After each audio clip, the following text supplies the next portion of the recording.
Yo, what's up? This is Kimmerman from Kimmerman Gunpla Studio, and today I have here MSG from Kotobukiya, or the modeling support good from Kotobukiya. So ito yung pang customize natin ng mga model kits, especially sa hands, kasi I like articulated fingers, to be honest. And I will customize by MJH Getter Robo. So, try natin ito sa Getter Robo. And by the way, I have a separate video kung saan nag-customize ako ng joints ng Getter Robo. Pinakita ko kung anong style yung paggawa ko ng peg sa kamay para kabitan netong MSG. And I will show you also yung mga kits ko na nilagyan ko ng MSG hands like this. Okay? So, let's check this kit out and let's see what this MSG from Kotobukiya, or modeling support goods knuckle type, has to offer us. So, this is the MSG or modeling support good from Kotobukiya. So, maliit lang ang box niya. And ito nga, makikita natin, this is used mainly dun sa Hexagear model kits nila. So this is the Hexagear, I don't know, this is one of their designs or kit where this knuckle type is applicable. So dalawang klase ito, yung knuckle type A at knuckle type B. So yung B is itong beige color, yung A naman yung green. Actually, mas gusto ko yung green. But, mas common to dahil madaling ibagay sa mga model kits compare sa green, which is awkward. Isa lang yung pinagbagayan ko nga ng green eh. Mamaya papakita ko sa inyo. So, eto nga, ang ganda niya. Gustong-gusto ko kasi ang laki ng kamay. Perfect sa mga model kit na malalaki. Tapos, pwede mong palitan ng kamay para maging applicable. Yung kumbaga bagay sa kanya na may malaking kamay compare sa maliit. And kung tatanong nyo kung magkano ko nabili to, sa Hobby Link Japan, this will cost you 400 pesos, around 400 pesos. Hindi naman siya tataas ng 500, pero talo kayo sa shipping fee sa Hobby Link Japan. Before I was buying from Hobby Link Japan ng ganitong kit, but nakakita ko sa Shopee medyo may kamahalan. 700 plus ko to nabili sa Shopee. So I bought 2 sets, cost me 1,400, pero may discount naman, so naging 1,200 na lang. Pero the good point here is kung sa Hobby Link Japan ako bibili, mas mahal gawa ng shipping fee. So, kung sa Hobby Link Japan ko binili to, naabot ako ng mga 2,000 plus compared or versus 1,200 sa Shopee na matatanggap ko kagad sa bahay ko. So, ang dami ko nang sinabi. Buksan na natin ito. Maliit na box lang ito. And, buksan natin. Okay. Ang makikita mo dito ay yung knuckles. So we got 2 kinds of knuckles here. We got this parang rigid, and this one with the smooth curvy knuckles here. Parang ganito yung tsura niyan eh. Ewan ko nandito pa. Ay, nandun pala. Nasa kabila. Anyway, ito yung tsura niya. Mas gusto ko to yung rigid kasi mako-combine mo ito dito at magiging maangas siya tingnan. Magiging parang ganito siya, di ba? So, sakit sumapak niyan sa mobile suit. Butas na butas ka dyan. Compare dito, which is medyo smoother or flatter. And ito yung niya. Ito yung mga pagdudugtungan niya. Yung mga fingers, yung palms, and thumb, nandito yan. Madali lang yan kasi ito yung instruction manual. Ang dali lang buuin. Ito nga, simpleng-simple. Napaka-simpleng buuin. Follow nyo lang yung step na yan. Tapos ayan. So, this is a no-brainer kit. Even a beginner can build this. So let's check this kit.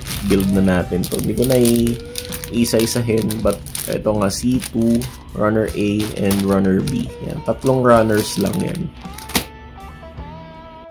Ayan na, assembly na natin yan at mailagay na natin sa so ito B1 tapos A finger, okay, tapos B2 tapos D finger dito, pagkatapos ito yung B3, nalagay natin ito.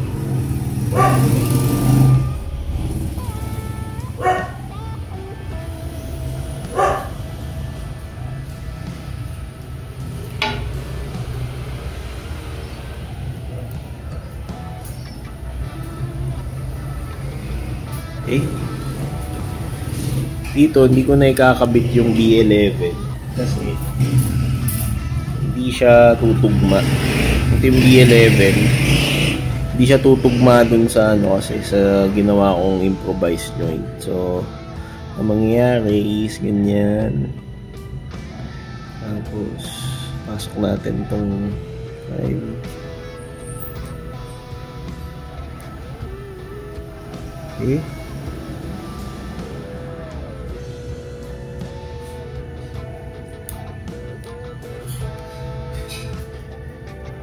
Then, ito yung thumb niya.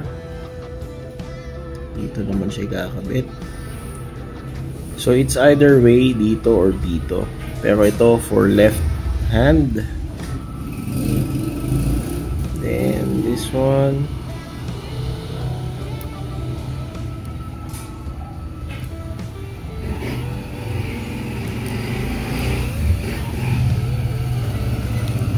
Tapos ito yung knuckle niya.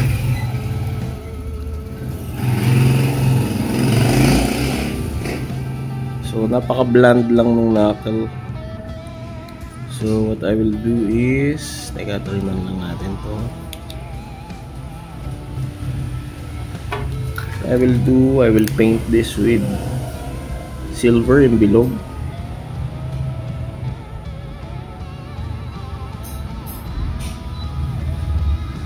Yan, para may character siya.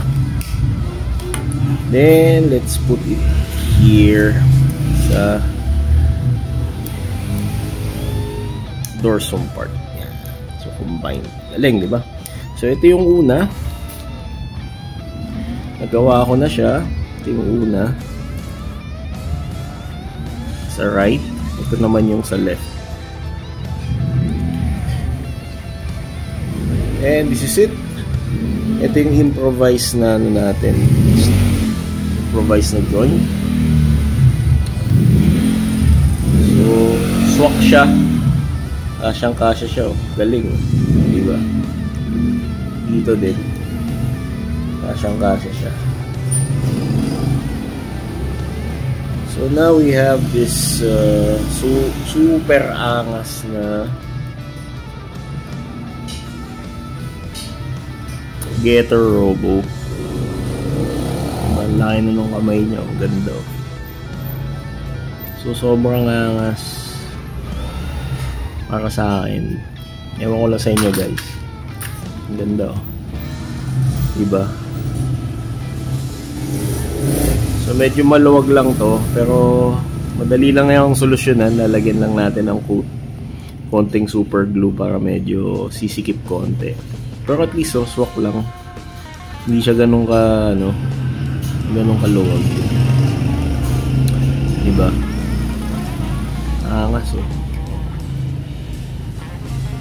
Yeah. So, ito nga yung, ano, yung isang type ng knuckle niya, which is type B. Papakita ko naman sa inyo yung type A. Ito yung type A. So, nilagay ko siya kay Giant Robo kasi para sa akin mas bagay ito sa kanya. Before, I tried using this type B kay Giant Robo kaso ano parang mas bagay niya pala tong green. Kasi itong green na to meron siyang parang built-in na canyon sa fist niya. So bagay ang angas tingnan, di ba? Tsaka yung green niya nababagay dito sa blue niya, dito sa may ano, yung mga inner joints niya, parang kakulay din ng green. So bagay. And yung isa naman na ginamit ko na type B knuckle dito kay Ideon. Kasi ayoko, baduy ako dun sa kamay niya na ano, maliit. Parang walang kalatoy-latoy. So ginawa ko na lang na ano, sa kanya tong type B. So effective to sa pag-handle ng kanyang giant cannon. Pero right now, wala, hindi ko nakuha yung cannon nandun sa ibang lalagyan. Hindi ko mahanap. Pero kayang-kayang hawakan nito yung giant cannon. Yun lang, kailangan lang natin i-angulo si Ideon para hindi. Kasi ano yun front heavy naman yung canyon na yun. Pero kaya niyang hawakan. Na gamit tong knuckle. So, di ba ang ganda, ang angas tingnan. Kasi nga, lumaki yung kamay niya. Hindi na nga lang natin magagamit dito yung parang ano niya, yung beam, white beam, yung lalagay sa kamay. Kasi nga, hindi na tugma dun sa knuckle, di ba? So, tingnan natin kung kaya na itong hawakan ng large weapons gaya nito. So let's see. Actually hindi yan mahahawakan kasi nga rounded yan, pero at least ang ganda lang ng expression, diba? Expression wise, magagrasp niya. Okay, pero astig ayun nahawakan niya, diba? Yun lang, kailangan lang natin sikipan banda dito. Kasi, umiikot talaga. Pero, still, maangas kasi kaya niya nang hawakan na. Hindi na tayo gagamit pa ng interchangeable hands. Diba? So, pwede natin tong i-angulo pa ganito. Pakapit lang natin yun, ganon.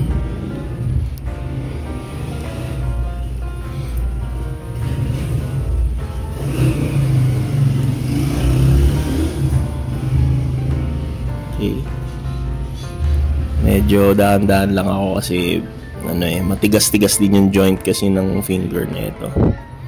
Baka mabali. Pero okay naman siya. O di ba? Medyo maangas na siya. Kaya na natin siyang i-pose.